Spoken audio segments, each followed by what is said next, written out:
We're focusing on your fairway woods, and the answers you've given us indicate you have what we would call a push, so a shot that starts to the right of target and then flies reasonably straight.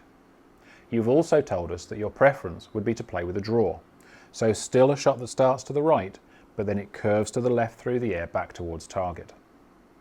Your push is caused by an in to out swing path, where the club head is moving to the right of target through impact, and you have a square club face.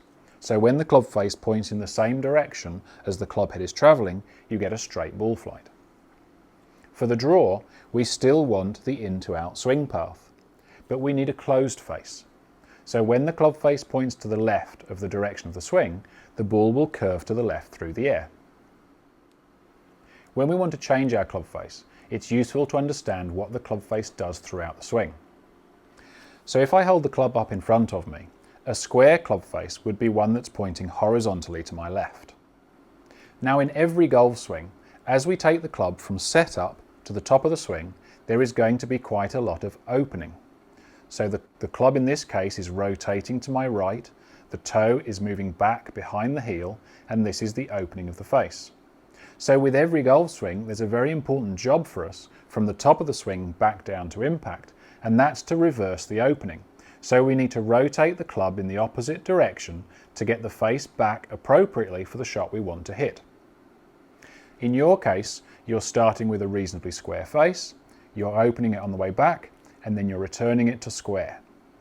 If we can get you to rotate this club a little sooner, the toe of the club will actually overtake the heel before the club arrives at impact, and you'll have your closed face.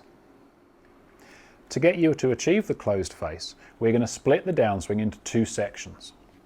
The first would be from the top of the swing down to what we call the delivery position, which is where the club is at around hip height on its way down towards impact. Now, whatever the club face position is at this point, if I had applied a little bit more twisting to the grip, what you'd see is the club rotate to my left and the face would start to rotate down towards the ground. So if I'm applying a little bit more twisting than I would normally, this face would be going from open towards square. Now at this point, the face isn't square yet, so there's still more work to do, and that's for the last part of the downswing, which would be from delivery to the ball, and you might call this the release. So if we take a reference point on our glove, which would be the logo, at this point, the logo of the glove is going to be pointing somewhat ahead of me. From here, if I release the club down at the ball and I keep the logo of my glove pointing ahead of me, the face remains open.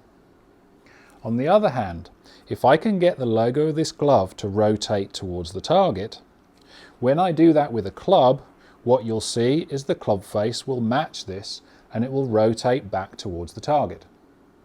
So if we want a closed face, what we'd really like to do is get this logo to rotate back towards the target and then a little beyond it.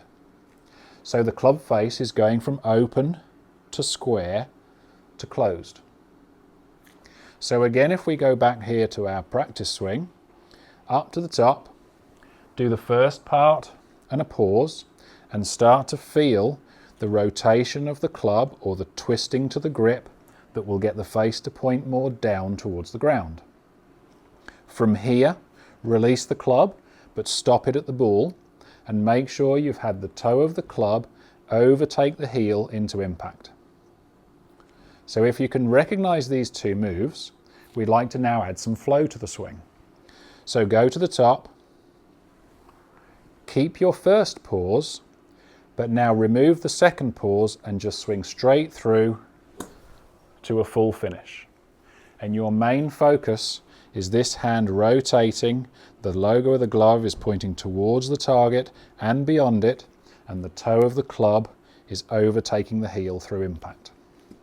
Now, if all this feels okay, let's remove the first pause as well and make a full flowing swing from beginning to end. At first, there's no need to go at full speed. In fact, it's better if you don't, as it gives you more time to focus on these new feelings of the downswing and the release. But as you get comfortable with them, you can speed it up until finally you feel that you're in full flow. And when you are, it's time to hit a golf ball. The flight of the ball will tell you whether you've changed the face angle or not. If the ball still goes to the right, you need to add a little bit more.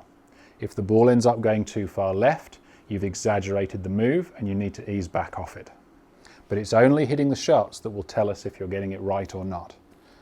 So, nice comfortable setup. We've got a little bit of rotation on the way down and a good active release on the way through to get that closed face for a draw.